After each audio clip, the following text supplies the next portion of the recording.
The following organizations have provided funding for this Into the Outdoors television series.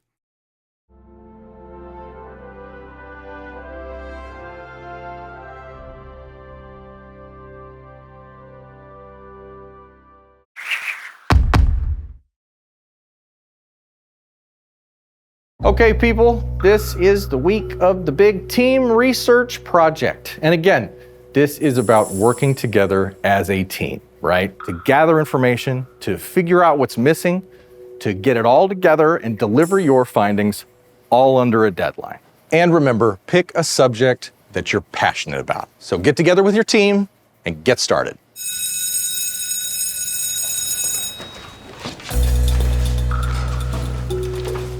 Congratulations!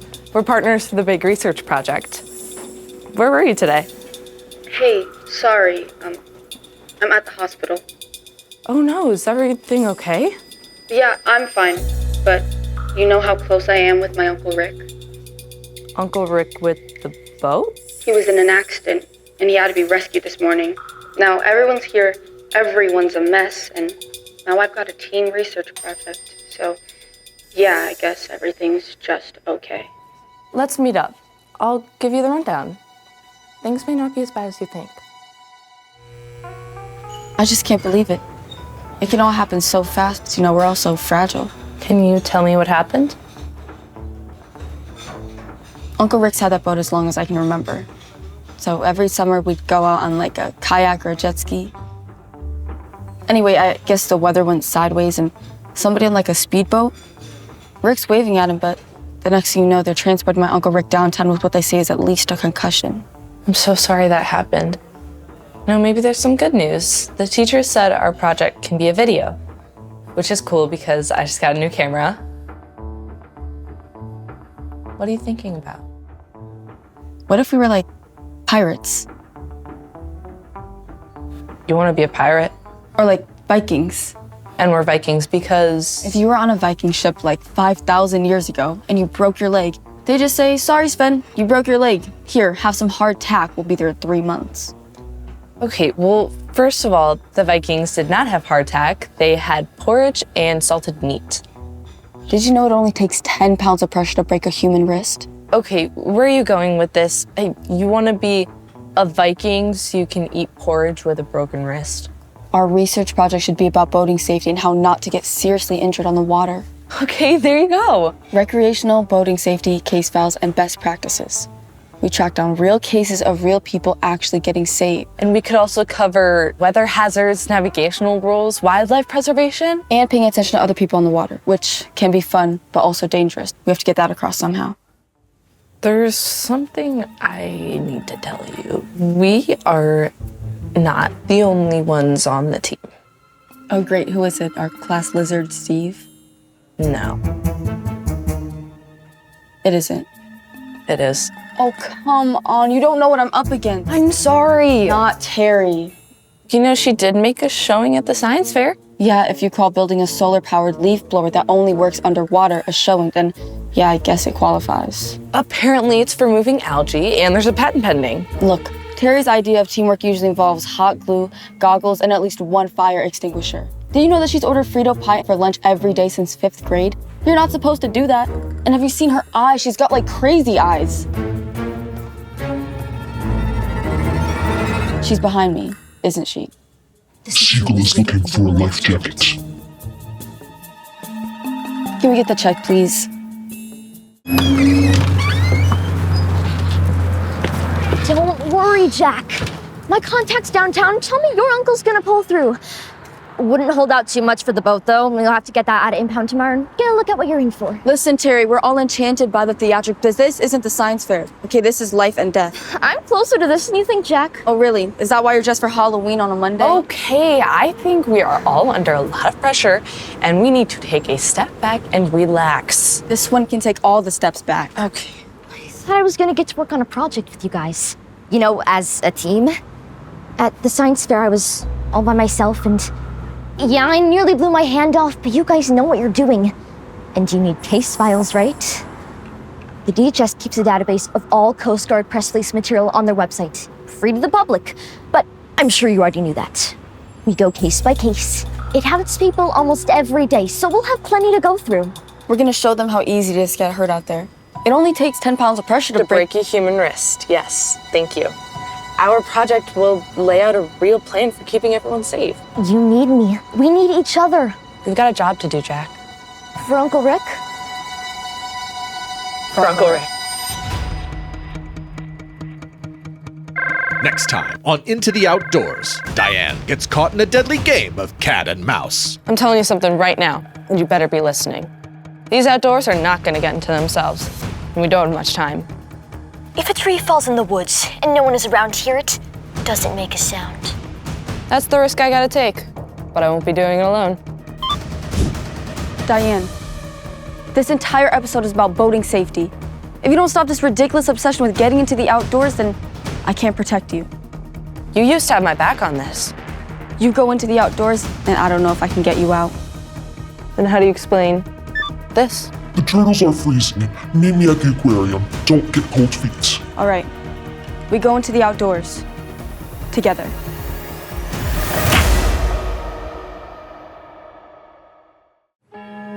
This is the city, Chicago, Illinois, home to towering skyscrapers, deep dish pizza, and the endless blue of Lake Michigan. But beyond the attractions and the glittering shoreline, there's a story waiting to be uncovered. My research partner Jack and I were working water safety on the east side, investigating a lead at the Shed Aquarium. I could tell my colleague was agitated. Her body language was nervous and jumpy. Remind me why we're here again? Because I love the aquarium. Have you ever seen the octopus up close?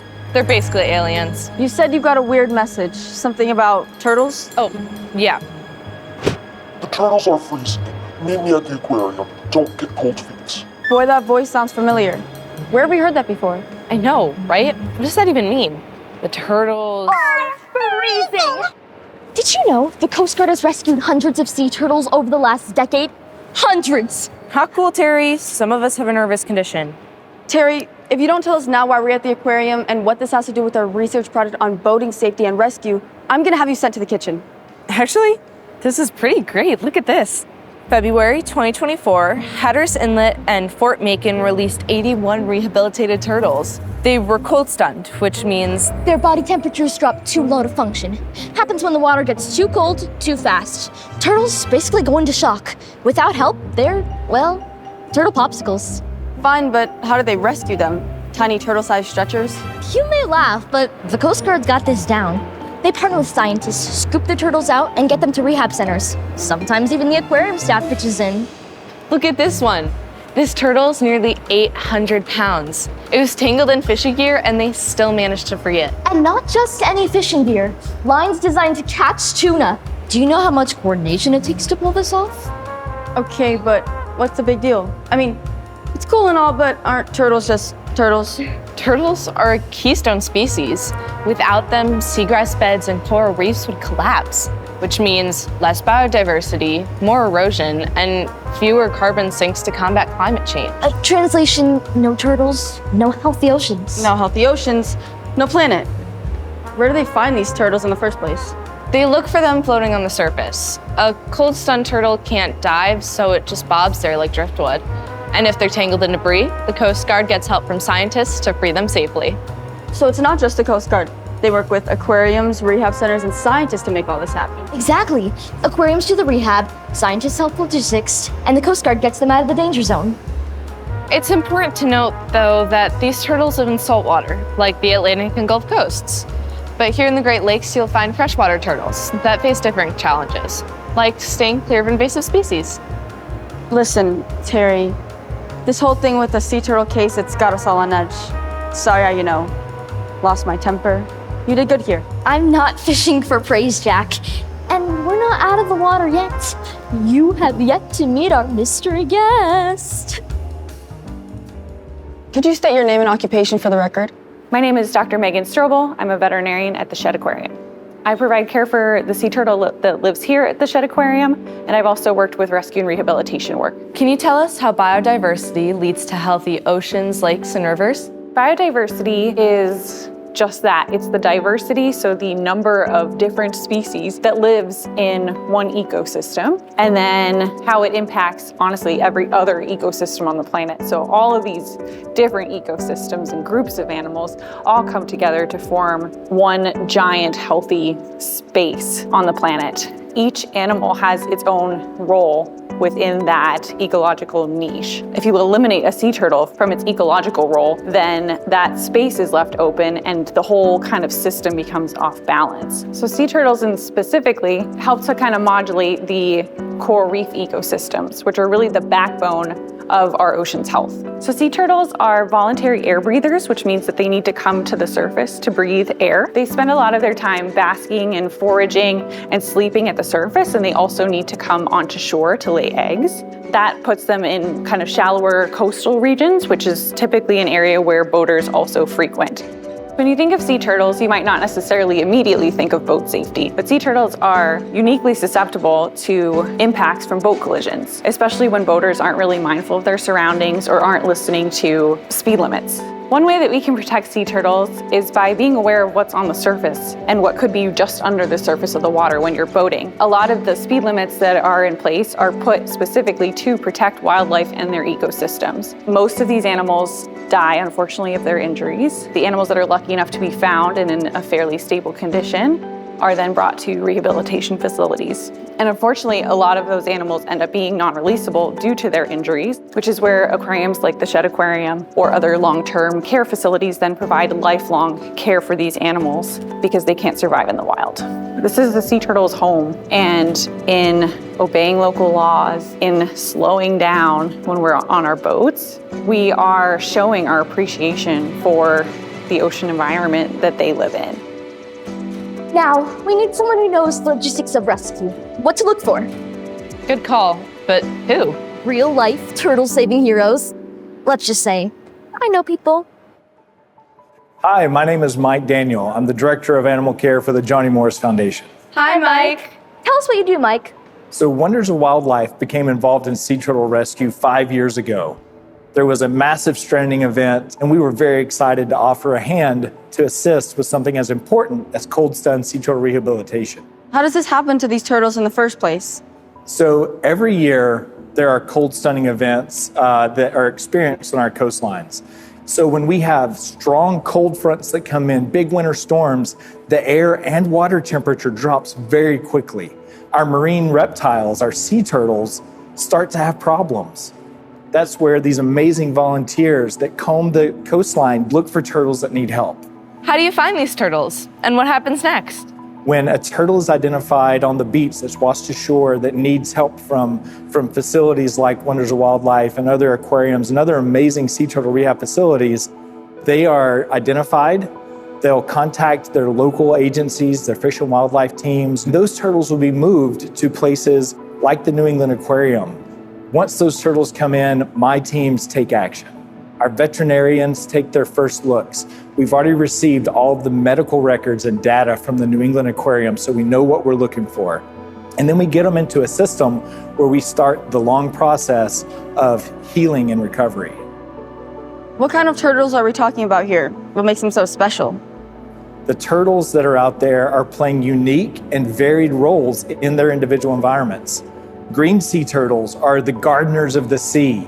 They consume massive amounts of seagrasses, and the benefit of that is that seagrass beds stay healthier when they're tended that way. Hawksbill sea turtles, they get their name because they have a long, pointy, sharp beak, but that beak is specialized to eat sponges that can grow on top of coral reefs where they could be encrusted and it could kill parts of that coral reef. They are playing a vital role in our world's oceans, and without them, we don't have a healthy ocean. So there are so many things that we can do to help turtles, taking small steps every day that can make a big difference. So think about recycling, think about using reusable products. Think about your impact when you visit wild places, and you can help be a champion for conservation and helping these animals. 1 case down, 2 to go. Well, we saved some turtles, and now it's time to save some humans. Which is why, for my next trick, I have identified a case that has it all. Hominid and animalia. I'm talking helicopters, hurricanes, and heroism of the highest order. Sweet, sounds fun. Wait, what time is it? Oh, yeah, you've got to go. No, Jack, wrong way. Next time on Into the Outdoors, Jack gets caught in a deadly game of cat and mouse. Wait, we did that last time. I want to go thrill deep in danger. Next time on Into the Outdoors, Jack goes thrill deep in danger. You don't understand. There's no time. I've never given up on anything in my life, and I'm not going to start now. When everything you know is wrong. Everybody's got a button. We just got to figure out where and push it. When you don't know who to trust. I ordered this without mayo. When the salt and vinegar chips are down. I ordered barbecue chips. You'll need to get into the outdoors. Diane, it's 3 p.m. on March 5th. I'm going into the outdoors, and I may never return.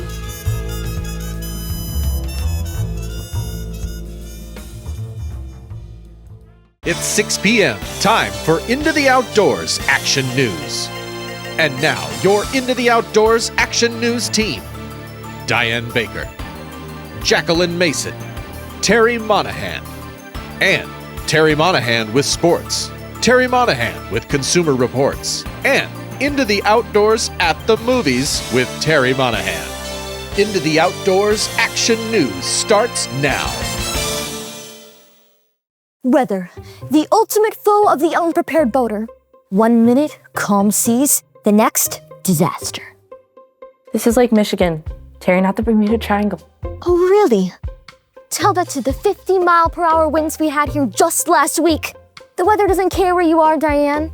It's unpredictable, unforgiving, and if you're not prepared, you're toast. Terry, I'm doing the lead on this. You come in later. But I wrote this whole bit. Yeah, you can do that, but later, so you know. Scoot jacket. Oh, wait. Thank you. Weather emergencies can strike without warning. What starts as a perfect day may quickly spiral into chaos. And if you're not prepared, you could be in serious danger. Our own Jack Mason has the story after this. And that is how you do that. Okay, let's run through it. You're going out in the water and the forecast calls for clear skies. What do you bring? A VHF radio to call for help if things go sideways. You can't just rely on cell service out there. A flashlight. Unless you can see in the dark, and you never know when you'll need signal, a rescue team. An emergency kit is non-negotiable. First aid, whistles, flares, anything you need to signal someone for help. Engine cutoff switches are a must. If the driver falls overboard, then the engine automatically stops. It's simple and it saves lives. You should also always bring a fire extinguisher, navigation lights, and a bucket or bilge pump to get water out of your boat if you start taking on water. Okay, water in the boat, bad water. Out of the boat, good, okay. And check weather before you leave. If there's even a chance of bad conditions, don't push it. Right. If you see dark clouds or the wind pick up, you head for shore like your life depends on it, because it probably does. And make sure everyone on board knows basic first aid. If someone gets injured, it's your job to handle it until help arrives. Don't forget about navigation. Shallow waters, obstacles, no wake zones. You can't just wing it out there. Unless you're Terry, who probably thinks GPS stands for great pizza spot. How dare you, sir? I'll have you both know I do know how to use a map. Now, what about life jackets? Actually, those are called PFDs, personal flotation devices. And it's not just a name, it covers all gear that keep you safe, not just jackets. PFDs must be fitted properly, Coast Guard approved, and worn at all times. They can't help you if they're just sitting on the boat. Right. Some PFDs are vests, some are belts, and some even inflatables. The key is to find the right one for your activity and actually wear it. Everyone on board should have a properly fitted PFD. No exceptions. Okay, so to recap, PFDs, radio, emergency kit, flashlight, fire extinguisher, engine cut switches, and snacks. And a solid plan to get off the water in case something goes wrong. Got it? Got it, Captain. All right, folks, let's see what you got. And it better be good. Diane, you're up. Galveston, Texas, October 2023. A disabled boat runs aground on the North Jetty, and the Coast Guard swoops in with an MH-65 Dolphin helicopter to save 2 people. Textbook rescue, quick response, Precision hoist. Nobody hurt. Dolphins save the day in Galveston. Love it. Jack, what have you got? How about this? January 2024, Alaskan Islands. 3 people stranded on an overturned vessel. The Coast Guard's Jayhawk helicopter crew braves freezing winds to pluck them out of the water and get them to safety. Freezing winds, warm hearts? That's a strong contender. Here's what I got. Myrtle Beach, South Carolina, June 2024. A diver drifts 75 miles offshore. 75 miles! The Coast Guard spots him with a chopper and gets him out of the water before the sharks can RSVP to dinner. Bonus points for drama. Diver dodges jaws. Thanks to Heroes in the Sky. Okay, I'm sold. Who can beat that? Charleston, South Carolina, October 2023. 2 men on a 30-foot fishing boat capsized 34 miles out. A helicopter crew from Savannah swoops in and hoists them to safety. This footage is pretty amazing. Huge waves, roaring winds, and flawless rescue. Solid story, but do we have anything more remote? Something with like big wilderness vibes? Oh, I've got it. November 2024, near Kayak Island, Alaska. 3 survivors abandoned ships 58 miles out. It's pitch black, freezing cold, and they're clinging to life rafts. The Coast Guard swoops in with the Jayhawk helicopter. Perfect timing, everyone's saved. Frozen waters, fierce rescuers. That's a lead story if I've ever heard one. Okay, so we've got jetty rescues, capsized boats, stranded divers, and Alaskan survival stories. What's the common thread here? Oh, it's simple. Every one of these people was in over their heads, literally. And it took skill, timing, and a whole lot of guts to get them out of it. It's not just about the rescues, though. It's a reminder that things go wrong fast on the water, and teamwork is how you get through it. Exactly. Every rescue is a second chance. Proof that preparation and quick thinking can make all the difference. You think I wanted to be the most decorated, accomplished rescue swimmer who ever lived? Huh! I never asked for this. But I was born with webbed feet, so I guess that's destiny for you. Where is Jack? Oh, hi! Seriously, where is Jack? Diane, I've been into the outdoors. I think I'm still there.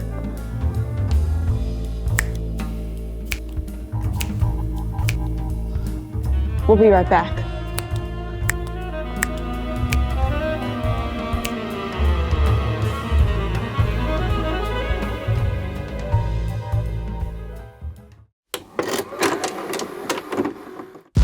We regulate any reckless behavior on the water, and we're good too. But you can't just wrestle with a vessel, you gotta know the rules. Yo, picture me rolling, PFD golden, storm clouds closing, but I stay holding. Engine cut off, clips stay tight, hit that throttle too hard, you'll take flight. Nah, this ain't no game, and there's no need to stunt, mess around, your shiny boat gets sunk. Turtle in the lane, man, check that speed. Diane's got the data, Jack's calling lead. Weather ship, quick, don't flex, just quit. Forecast from red, better dock that ship. Rescue choppers, they don't fly for free. A bad move on the water, that's USCG. Jack got the charts, Diane got the facts. So you're out here pushing limits, going slack. VHF dead and your phone got no bars. Now you're stranded, looking lost out there with the stars. No PFD, that's a real bad look. Tide goes strong, now your crew gets shook. Jack done told you and Diane laid it plain, but you're too busy trying to flex on the waves. Thought you was smooth, riding real bold till the tide pulled up. Now the water ice cold. Ain't no respawn, no second round, one slip. Now you're going 6 feet down. Tried to stunt, now your boat's off track. Should've listened when we told you. Check that map. Swells roll deep, current don't play. Now you're just hoping for the light of day. Think you're untouchable? The sea don't care. Mess around, we'll be looking for you out there. SUG, flashlight bright so you signal right. Lose power at night, you don't want that fight. Whistle on deck, gotta make some noise. If the engine cuts out, you're gonna need that voice. Fire extinguisher, yeah, keep that near. We ain't trying to roast no marshmallows out here. Bilge pump ready when the water rides high. Let it flood too long, tell your boat goodbye. First aid pack, don't slack on that. One slip, one cut, now you're laid out flat.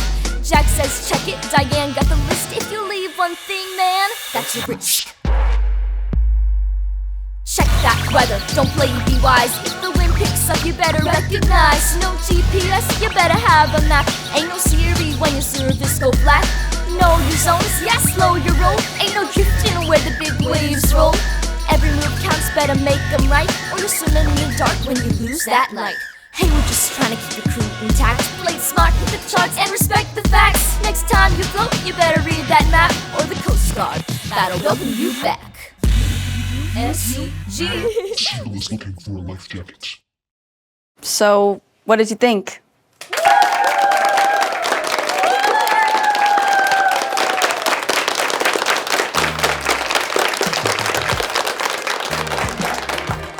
I gotta say, that was pretty sweet. I think it was the rescue footage that really blew him away. I think it was the matching tracksuits. Do you think everything's okay? Not sure. We're about to find out. It's Uncle Rick.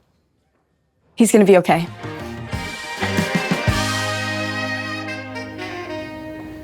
So, what are we gonna do now that the project is over?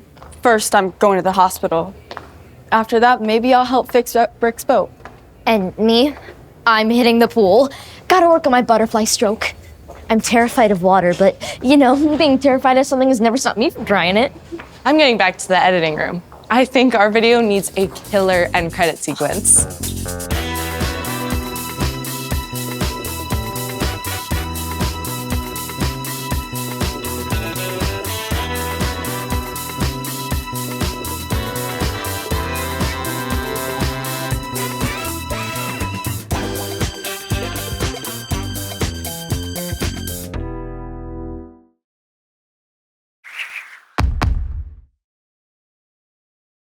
The following organizations have provided funding for this Into the Outdoors television series.